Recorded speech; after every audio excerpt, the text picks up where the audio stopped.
Number 10. Blade Runner.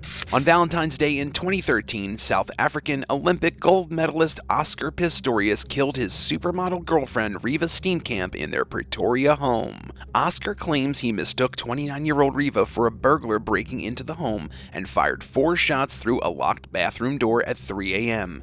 As a double amputee, he walked over to the door on his stumps and claims it was this vulnerability in the situation that made him react quickly and shoot. He alleges that it was only after the shooting, when he returned to bed, that he realized Riva was missing. He then used a cricket bat to bash the bathroom door down and discovered his girlfriend's body. He then called police and ambulance himself. Riva sustained a fatal wound to the head, with shots also hitting her pelvis and arm. Oscar's version of the story had been heavily contested by Riva's loved ones, saying it didn't make sense that a burglar would lock themselves in a bathroom, and he didn't notice when he woke up that Riva was no longer in bed next to him. She also had her phone with her at the time of her death. In 2014, the court ruled that Oscar was not guilty of murder, but was guilty of culpable homicide because of his use of excessive force and negligence by using a gun during the incident, even if it was a burglary. He was sentenced to 5 years in prison, of which he served 10 months. In December 2015, the Supreme Court overruled the verdict, convicting him of murder and sentenced him to 6 years in prison.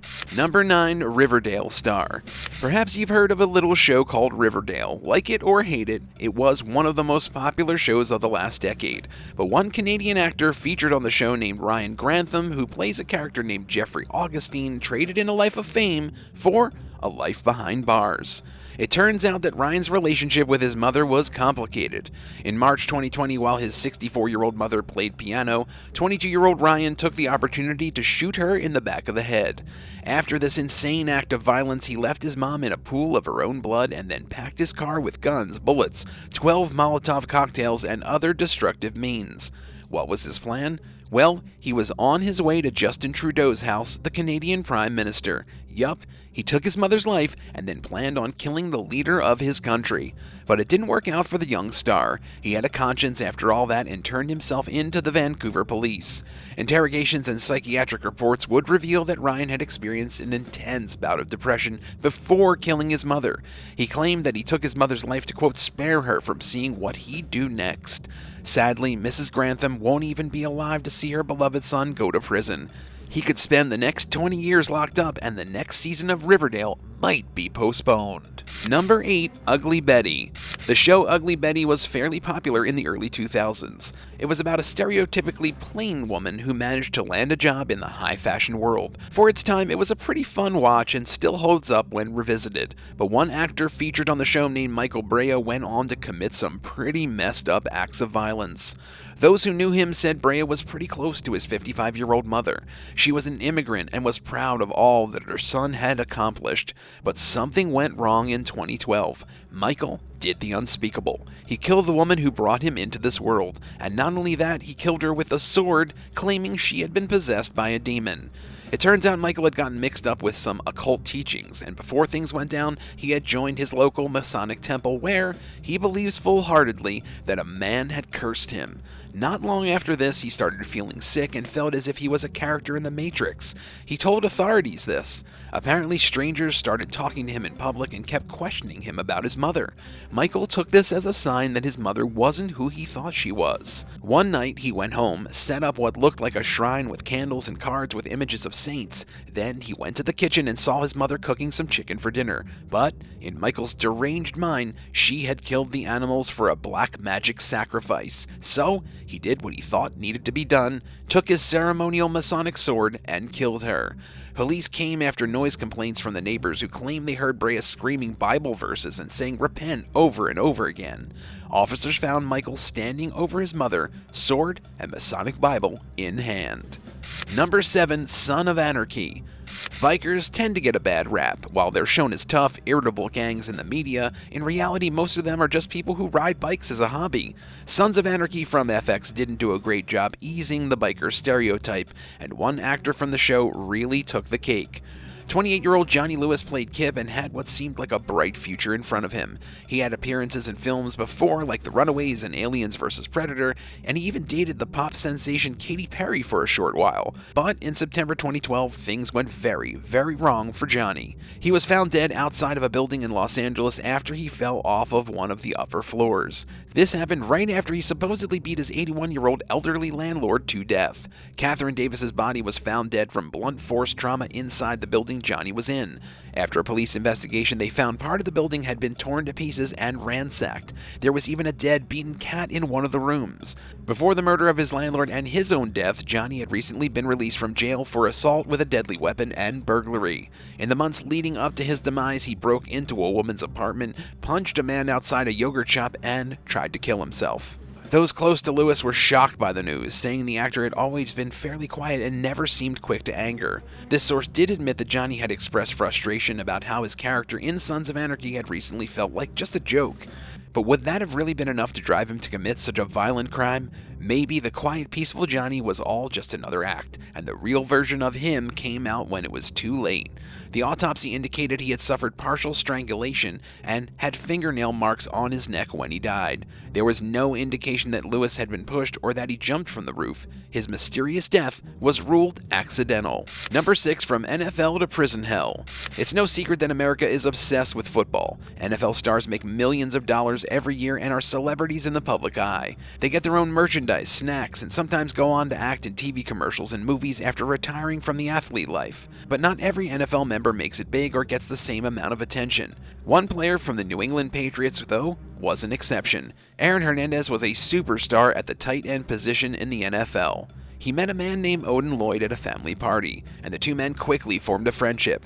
Those who knew Lloyd described him as down-to-earth, humble guy that was easy to get along with. He played football himself and only dreamed of making it into the NFL one day. Despite his dream, Lloyd never took advantage of his relationship with Hernandez, but that would end up backfiring on him.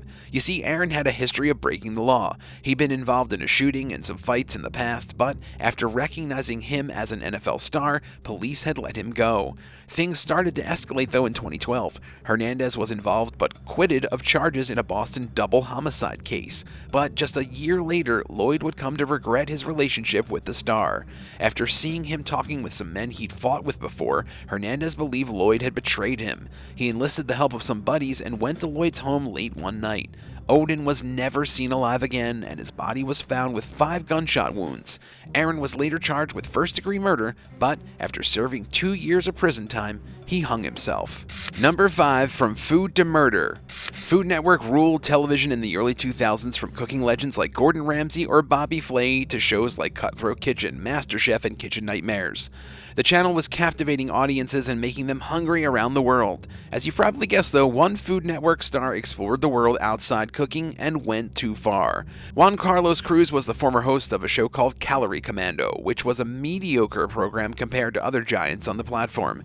It turns out there was trouble in paradise for Cruz and his wife. The couple had been trying to start a family for nearly 20 years, but fertility issues caused tempers to rise. The wife became extremely depressed. In 2012, after he had had enough, authorities say Juan offered 2 homeless men money if they'd do the deed and kill his wife. He said he'd give them a measly $500 if they went through with it. Luckily they didn't. Instead, they worked with police and captured evidence against Cruz. They videotaped the former Food Network star setting up the details of the murder and even showing one of the homeless men how to get into the secure apartment building. With all this going against him, Cruz was caught red-handed. After learning the news, the wife surprisingly said she still loved her husband despite his actions. Would you be able to forgive someone that planned on killing you? Tell us in the comments below and hit that subscribe button while you're at it. Number 4, Alec Baldwin misfire. Accidents happen, and sadly, sometimes accidents can be the reason people die. If you've kept up with any news during the last year, then you've heard of the Alec Baldwin situation. While on the set of the upcoming Western film Rust, Alec was practicing with one of the prop guns. He was using the alleged prop, the gun fired an actual bullet. The projectile struck one of the workers on set named Helena Hutchins, a 42-year-old cinematographer that has worked on other famous projects like The Walking Dead. The gun also hit a crew member named Joel Souza. The two were rushed to the hospital where unfortunately Miss Hutchins passed away. Luckily, Joel was released the next day.